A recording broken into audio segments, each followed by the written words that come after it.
E aí, pessoal, vamos nessa para a aula de hoje, que é sobre saberes e conhecimentos dos povos pré-colombianos, né? O que eles sabiam, o que eles conheciam sobre arquitetura, escrita, calendário, né? Qual era o conhecimento que esses povos tinham muito antes do Colombo sonhar em nascer. Lembrando que povos pré-colombianos são aqueles que viviam nisso que a gente chama de América hoje, né? Desde os povos, desde as tribos que viviam no Brasil, por exemplo, em pequenas aldeias, em tribos maiores, até grandes impérios que foram aqueles que a gente viu lá. Os Incas, no Peru e Bolívia, principalmente, né? Na América Andina, onde existe os Andes, super alta região. Os astecas e os maias, ali na Mesoamérica, sul do México, partes da América, a parte norte da América Central. Esses são os povos chamados historicamente aí de pré-colombianos, que existiam antes de Colombo e que chegaram aqui desde o período pré-histórico, foram se instalando e montando suas aldeias, suas tribos e seus grandes impérios, né? E aí, depois de ter visto os detalhes desses povos, vamos ver essas questões culturais de alguns deles, né? Bom, então esses povos viviam aqui desde a pré-história, tinham seus hábitos sociais, políticos, etc. E no século XVI, principalmente a partir de 1492, virada do 15 para o 16, os europeus, fazendo a expansão marítima, fazendo as grandes navegações, esbarram aqui nessa terra que eles não imaginavam que existia. Pelo menos os europeus. Que eles deram o nome de América. E quando eles chegam aqui, quando os espanhóis, principalmente, tomam contato com os incas nos Andes, com os maias e os astecas no México e América Central, quando esses povos, quando os espanhóis tomam contato com esses indígenas, eles ficam abismados com a grandiosidade, com a quantidade absurda de saberes, de conhecimentos em relação à agricultura, à higiene, coisa que nem mesmo os próprios europeus conheciam ou utilizavam. Então, ficaram abismados aí, mais ou menos como esse carinha que vocês estão vendo aí, né?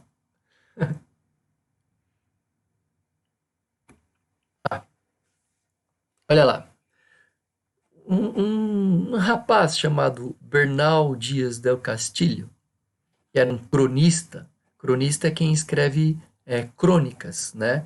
Então, as pessoas que vinham para cá, para a América, os europeus que vinham aqui para a América, normalmente existiam as pessoas que escreviam diários, escreviam contos, escreviam poesias e descreviam as coisas que aconteciam aqui, o dia a dia, descreviam frutas, descreviam árvores, pássaros, tentando escrever, porque essas cartas, essas crônicas, elas voltavam até a mão dos reis. Enquanto as pessoas ficavam aqui, as cartas eram enviadas para o rei saber as notícias, para o rei ou para os reis saberem as descrições das coisas, dos fatos, etc. E um desses caras, uma dessas pessoas que escreviam, um desses cronistas, né, que escreveram sobre as coisas que aconteciam aqui, foi esse tal de Bernal Dias, né? Ele, junto com um grupo de espanhóis, chegou até a cidade de Tenochtitlan, que a gente sabe que é a capital dos astecas. Olha o que ele escreveu na época. Muitos dos nossos soldados se perguntavam se aquilo que víamos não era um sonho. Não sei como descrever o que vimos. Não sabe, falta palavras, né, para descrever o que vimos. eram coisas nunca antes ouvidas, vistas ou sequer sonhadas por nós. Então imagina a quantidade de coisas que eles tomaram contato que eles nem imaginavam que existiam, né? Vamos ver algumas dessas coisas nas aulas de hoje. Algumas coisas relacionadas à arquitetura e urbanismo, algumas coisas relacionadas à escrita e à forma que eles registravam, também calendários e técnicas agrícolas. Que coisas são essas, né? Tá. Primeiro, arquitetura e urbanismo. Vamos lá. No caso dos astecas, vocês viram que a capital, Tenochtitlan, ela era maior do que qualquer cidade europeia. A maior cidade espanhola da época, da Europa, tinha 15 mil pessoas, né? Era Sevilha, se não me engano agora, se não me falha a memória. Mas a questão é que aqui em Tenochtitlan existiam 300 mil pessoas numa cidade, numa mesma cidade, fazendo comércio, fazendo agricultura, com uma atividade grandiosa de circulação de pessoas, com ruas largas, com uma sede central, com sistemas de arqueduto abastecendo com água a cidade inteira. Lembra, a Europa na época estava morrendo de peste negra, por exemplo, né? Pela falta de organização da cidade, as ruas pareciam caminhos de ratos, tortuosas, uma casa de lado, outra de frente, faltava água, faltava sistema de higiene. Aqui, esses caras tinham um sistema de água e de ruas largas, de segurança, de comércio, não é? Compostas por muitos palácios gigantescos, com metros e metros de altura, pirâmides, templos, também, ou seja, uma forte intensidade religiosa, toda uma arquitetura voltada para essas necessidades religiosas, para suprir essas necessidades religiosas. Então, tem ruas largas, tem centro, tem distribuição, tem uma vida comercial acontecendo ali, tem sistema de água, de esgoto, de templos, de casas, de palácios. E de repente os espanhóis tomam contato com aquilo tudo. Ficam abismados. Tenochtitlan, capital dos astecas. No caso dos incas, já na região andina, né? 6 mil metros de altura, vocês viram, um sistema interessantíssimo. Era uma rede de esgoto e de água corrente o dia inteiro, sem funcionamento de bomba para trazer a água lá para cima, para escorrer. Eles viviam naqueles picos, naquelas cadeias, não é? A gente sabe que acontece muitas vezes o derretimento de parte da calota, né, que é um movimento natural do lugar, e aquela água ia escorrendo. E eles criavam sistemas encaminhando a água para onde eles queriam, passando pela cidade inteira, limpando a cidade com água limpa. Né? Então, um sistema de rede de água fluida, fluente, um sistema de esgoto o dia inteiro, a vida inteira. Não é? Então, e os europeus que viviam lá de peste negra, morriam de peste negra, abismadíssimos com esse sistema, com esse grau de capacidade arquitetônica, de pensamento urbanístico, de organização da cidade, nesse caso aqui dos Incas. Né? Então, a capital do Império Inca era Cusco, rodeada por esse aspecto de controle da limpeza, né? Para evitar doenças e mortes, portanto. E gerar a possibilidade de as pessoas consumirem essa água também. Em relação à escrita, não é um alfabeto, não é? O alfabeto é tipicamente europeu, é tipicamente sumério. O alfabeto recebe variações do grego, do latim, de povos da Mesopotâmia. Então, a forma com que esses europeus escrevem é totalmente diferente e diversa da forma com que os povos aqui no México, no Peru, na Bolívia, os povos pré-colombianos escreviam de uma forma totalmente diferente. E era chamada de escrita pictoglífica. Peraí, que palavra é essa? O que significa isso? Pictoglífico quer dizer que são em forma de imagens, de pequenos desenhos, não é? É pictórico, pintura, e alguns glifos, alguns símbolos. Então eles juntavam pequenos símbolos mais esses desenhos para escrever determinadas frases, ou determinadas palavras, ou determinadas letras até. E é claro que isso aparecia nos templos, nas paredes, aparecia em papéis, em pedra, cerâmica. Eles faziam isso em peles de animais. No caso do papel, então, eles usavam a técnica de retirar alguns vegetais, tratar esses vegetais, fazer uma afiação que eles entrecruzavam para chegar no papel típico, né, da região, para daí poder preparar as tintas, escrever, fazer os desenhos, fazer a escrita pictoglífica, né?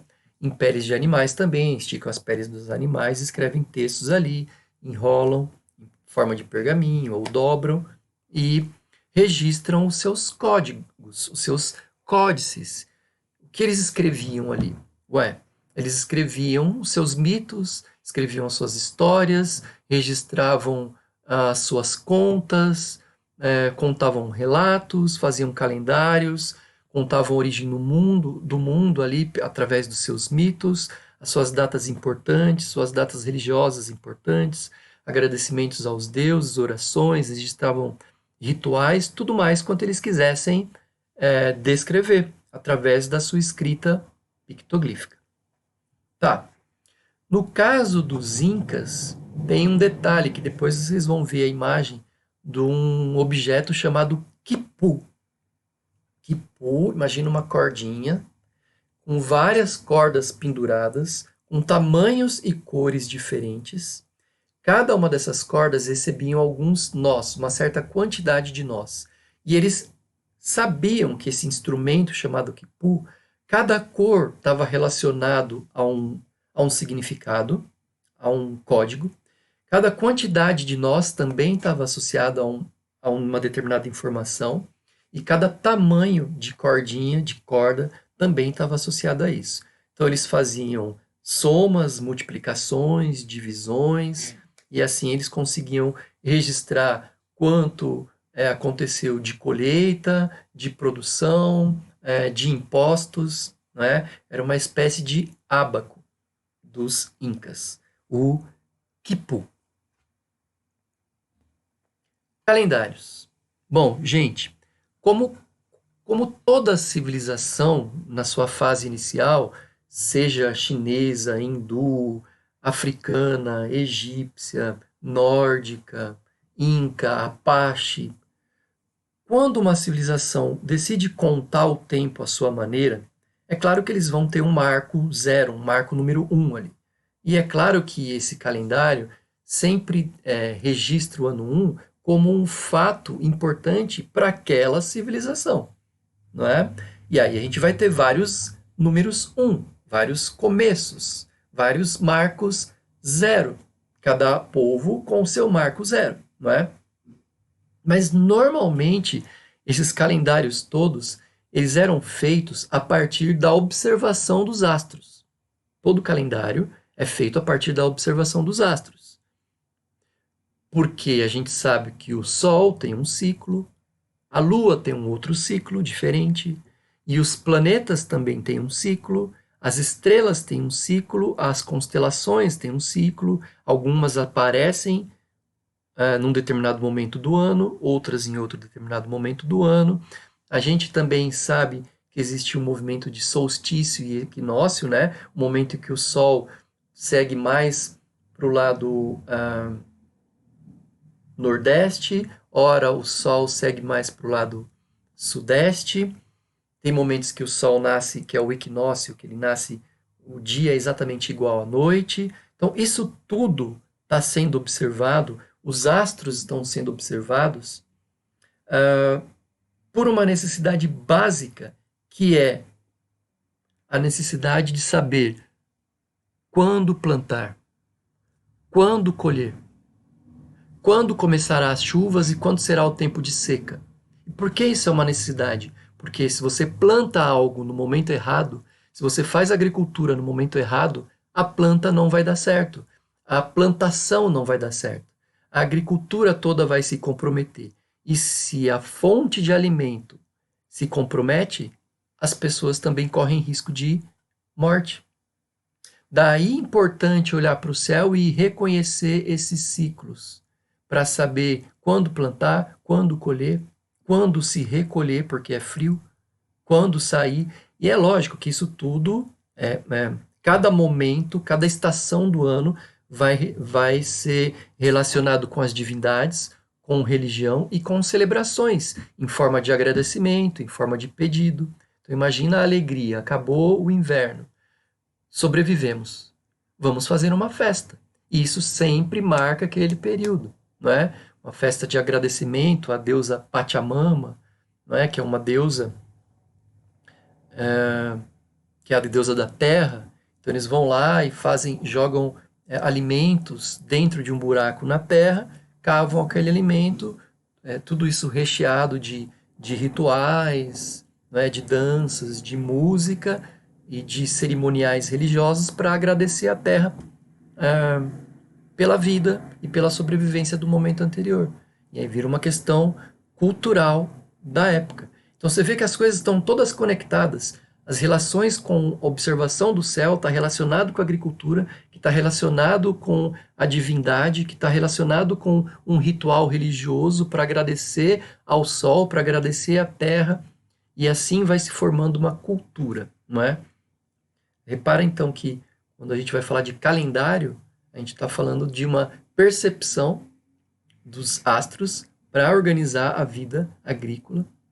E é lógico que esses calendários todos vão ser, cada um deles feitos à sua maneira, contando os meses, os dias, os anos, às vezes com mais dias, menos dias, mas sempre com uma contagem que exige daquele ser humano, daquela cultura, um desenvolvimento da lógica matemática, de observação de astronomia, né? É mais ou menos isso. Daqui a pouco eu comento algo sobre um calendário maia, mas eu quero que a gente coloque a imagem para fazer esse comentário, tá bom? Então vamos lá. Técnicas agrícolas. Bom, como esses caras faziam para plantar e colher? Então vamos lá.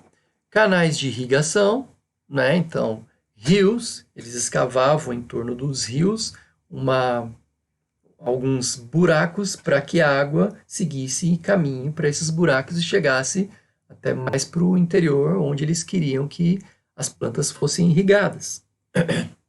Além disso, vocês viram lá entre os astecas os tinampas, que eram aquelas pequenas ilhotas que ficavam cercadas por canais construídos, não é? Canais de água. Então, por esses canais de água, eles iam navegando para chegar numa determinada ilhota pequena, levar um boi para poder arar o solo, tratar o solo, ou às vezes eles mesmos com seus instrumentos, plantar, colher naquela pequena extensão de terra, essas ilhotazinhas, umas ao lado da outra, chamadas tinampas, né?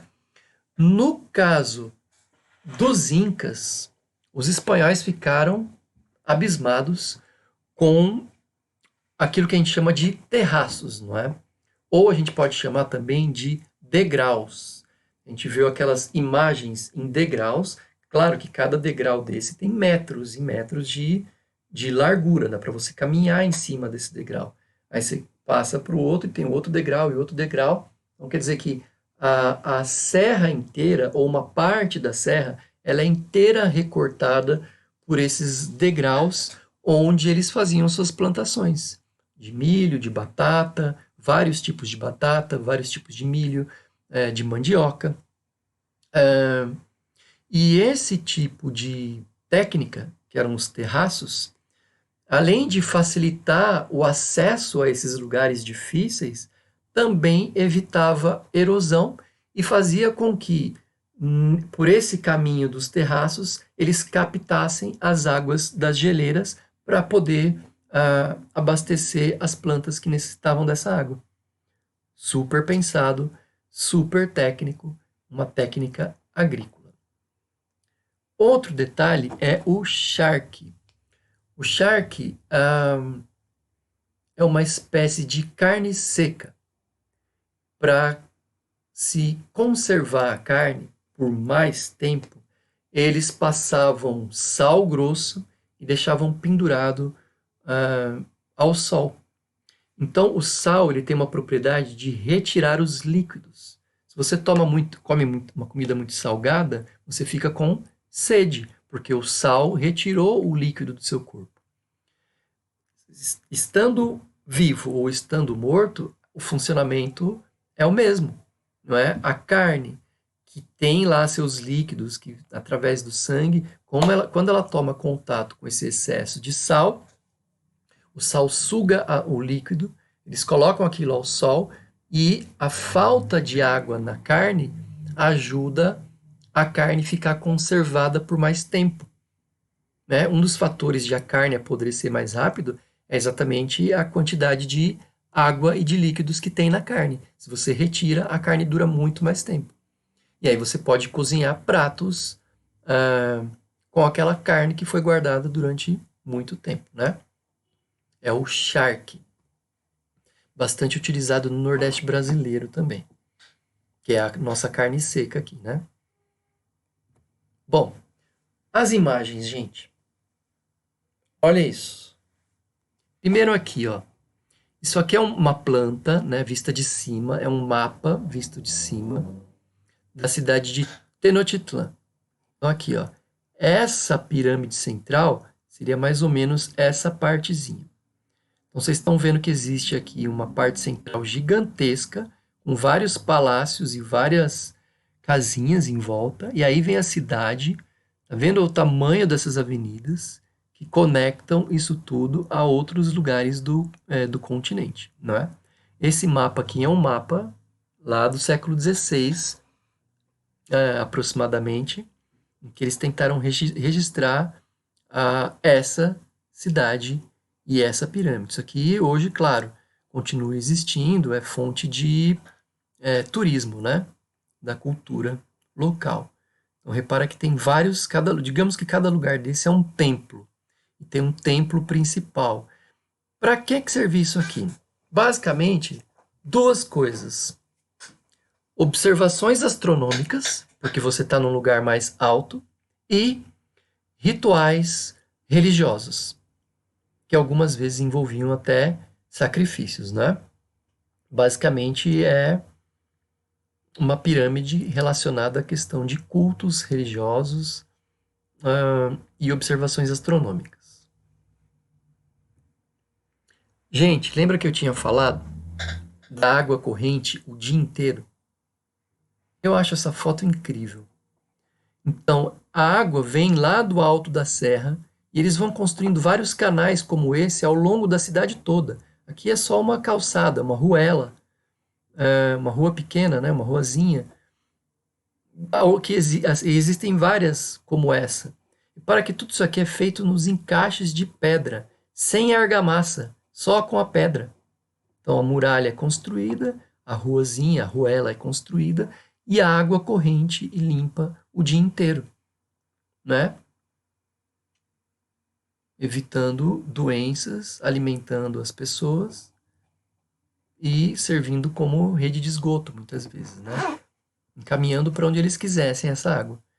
Isso já existia antes dos espanhóis chegarem aqui. Então, imagina o alto índice e grau de tecnologia, de limpeza e de higiene, portanto.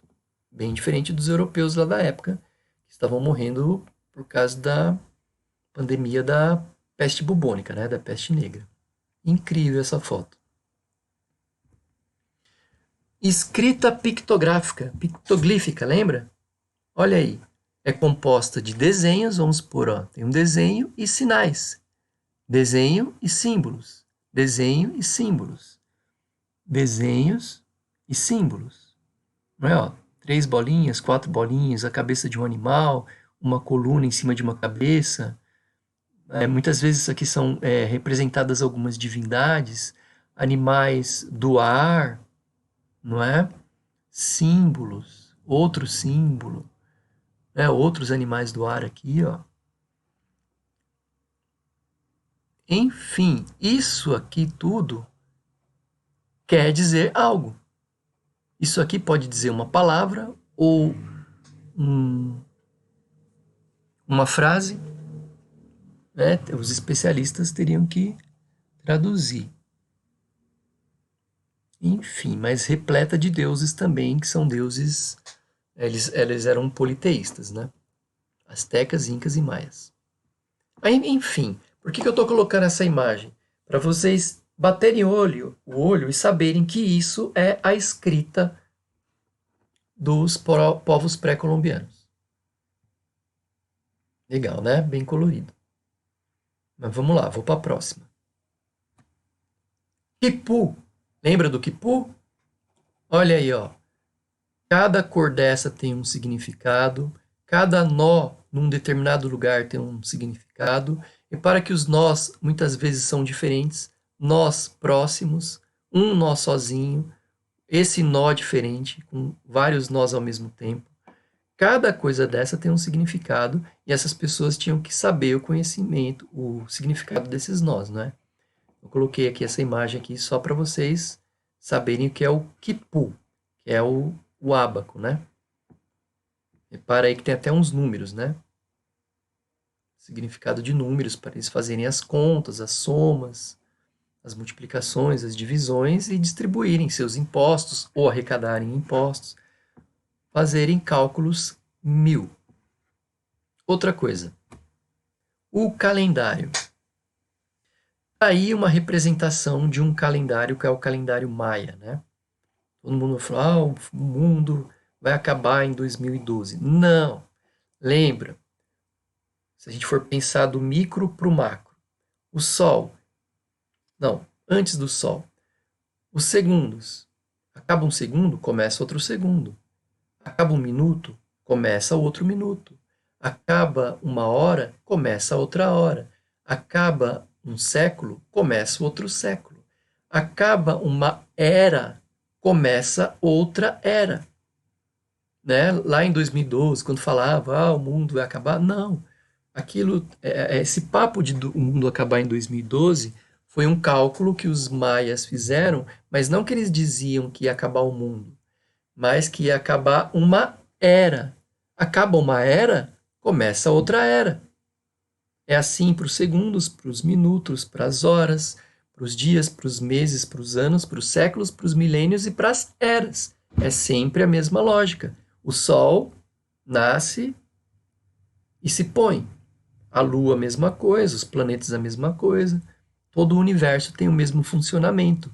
E quando esses povos faziam essas observações, eles conseguiam calcular não só os anos, os séculos e os milênios, mas eles conseguiam calcular o movimento dos astros ao longo de eras, não é? E então eles faziam esses símbolos, cada lugarzinho desse aqui, para representar um determinado aspecto, seja de um mês, seja de um ano, seja de um milênio, seja de uma era, para poder saber quando plantar, quando colher. E provavelmente a representação de uma divindade aqui no meio do controle do tempo. Os degraus, ou também chamados terraços. Ó, eu coloquei duas imagens, vamos ver essa aqui primeiro. Então, olha a altitude disso aqui. Imagina que você está aqui, ó, pertinho de uma pedra dessa. Para você subir até lá, é difícil, é complicado. Então, eles constroem esses degraus para poder fazer as suas plantações. Para que cada degrau tem metros, né? E assim eles conseguem, por causa da diferença de temperatura, mais frio ou menos frio, eles conseguem plantar, inclusive, uma diversidade maior, produtos diferentes que se adequam à temperatura maior ou menor, não é? Aqui é uma ilustração, então, ó, repara que são metros, ó. As pessoas conseguem caminhar em cima desses degraus, né? E plantar, ó, milho, sei, a gente, é uma ilustração, né? Mas pode ser hortaliças, repara que tem bastante milho, ó, algumas lhamas, ó, um degrauzinho aqui para passar para o outro degrau, um degrauzinho para passar para o outro terraço, né? Até lá em cima. As pessoinhas trabalhando e ocupando de uma forma inteligentíssima, evitando erosão, não é?